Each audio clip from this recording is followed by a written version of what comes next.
Assalamualaikum warahmatullahi wabarakatuh. Kami dari kelompok 2 Praktikum Anatomi. Yang saya hormati Dr. Agni, Magister Pendidikan. Sebelumnya perkenalkan kami terlebih dahulu. Perkenalkan, saya Jelita dengan NIM 312310086. Perkenalkan, nama saya Walida dengan NIM 312315008. Perkenalkan, nama saya Sista Yadi dengan NIM 3123004. Perkenalkan, saya Fira Peggy dengan NIM 3133059. Perkenalkan, nama saya Haji Ibrahim dengan NIM 313310164. Perkenalkan, nama saya Lili dengan nomor NIM 3131310. Baiklah, dalam video ini kami akan menjelaskan tentang bagaimana proses bunyi atau fonem dalam bahasa Indonesia.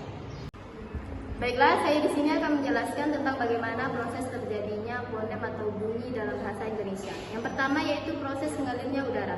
Terjadinya bunyi bahasa dimulai dengan proses pemompaan udara keluar dari paru-paru melalui batang tenggorok ke pangkal tenggorok yang di dalamnya terdapat pita suara. Udara yang keluar dari paru-paru sebagian dimanfaatkan dalam menghasilkan bunyi bahasa, proses fonasi, proses artikulasi, dan proses oronasal.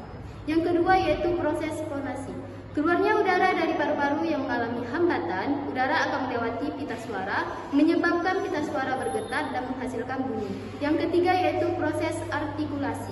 Sesudah melewati pita suara, tempat awal terjadinya bunyi bahasa, arus udara diteruskan ke alat-alat ucap manusia atau rongga hidung. Tempat bunyi bahasa tertentu akan dihasilkan. Tempat bunyi bahasa dihasilkan disebut tempat artikulasi. Yang keempat yaitu proses otonasal, proses keluarnya bunyi melalui rongga mulut atau rongga hidung. Baiklah, di sini saya akan menjelaskan tentang bunyi vokal.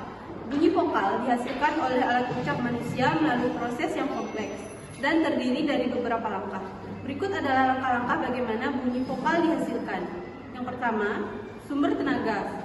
Proses penghasilan bunyi vokal dimulai dengan memanfaatkan pernapasan sebagai sumber tenaga udara yang dihembuskan dari paru-paru, mengalami perubahan pada pita suara yang terletak pada pangkal tenggorokan.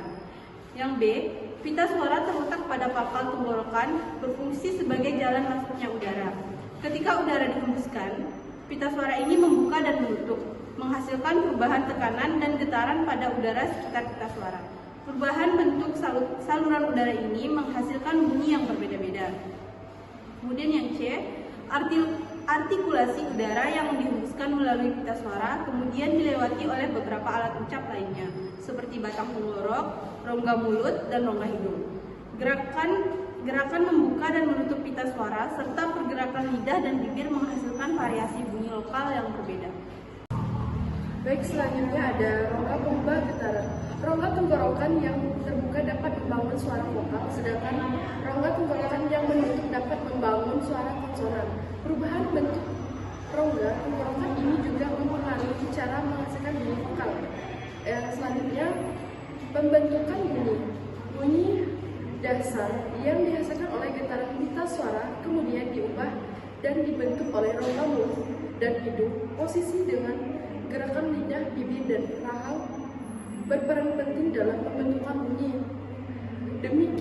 Dengan demikian, bunyi vokal dihasilkan oleh alat ucap manusia melalui interaksi antara dua pita suara, artikulasi, pembentukan bunyi, dan rongga pengubah getaran.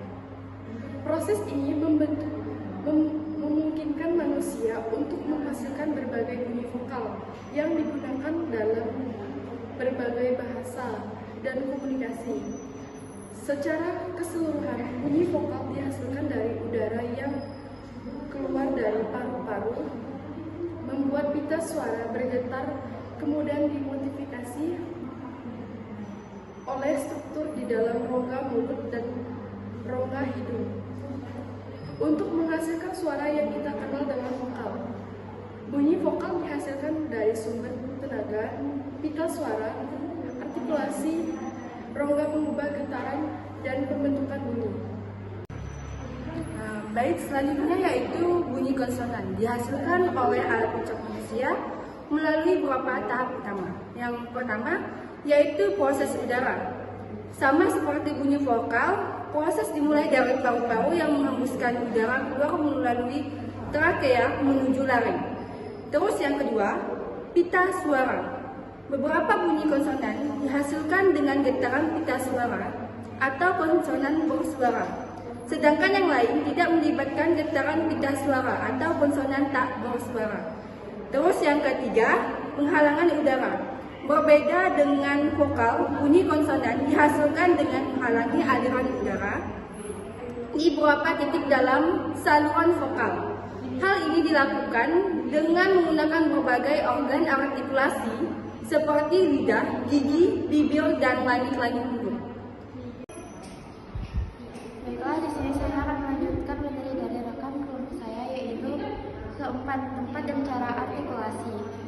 Tempat artikulasi ini adalah titik di mana aliran udara dihalangi, seperti di bibir atau bilabial, di antara gigi atas dan bawah atau dental, di langit-langit keras atau palatal, atau di belakang mulut atau velar. Yang kedua yaitu cara artikulasi. Ini menggambarkan bagaimana udara dihalangi atau dilepaskan, seperti dengan hentakan atau plosif, aliran udara sempit atau frikatif, atau kombinasi keduanya, atau afrikat. Yang kelima yaitu pengaturan udara. Beberapa konsonan dihasilkan dengan pelepasan udara tiba-tiba, seperti P atau T atau plosif. Yang lain dihasilkan dengan aliran udara yang terus-menerus melalui penyempitan, seperti huruf S atau huruf T, atau yang disebut frikatif. Yang keenam adalah nasalisasi. Beberapa konsonan seperti huruf M dan N dihasilkan dengan mengarahkan udara melalui hidung karena rongga mulut ditutup. Baik, yang terakhir adalah kesimpulannya. Secara keseluruhan, bunyi konsonan dihasilkan melalui kombinasi getaran pita suara untuk konsonan bersuara dan penghalang aliran udara di berbagai titik dalam saluran vokal. Menggunakan berbagai organ artikulasi, menghasilkan bunyi yang berbeda sesuai dengan tempat dan cara artikulasi tersebut. Sekian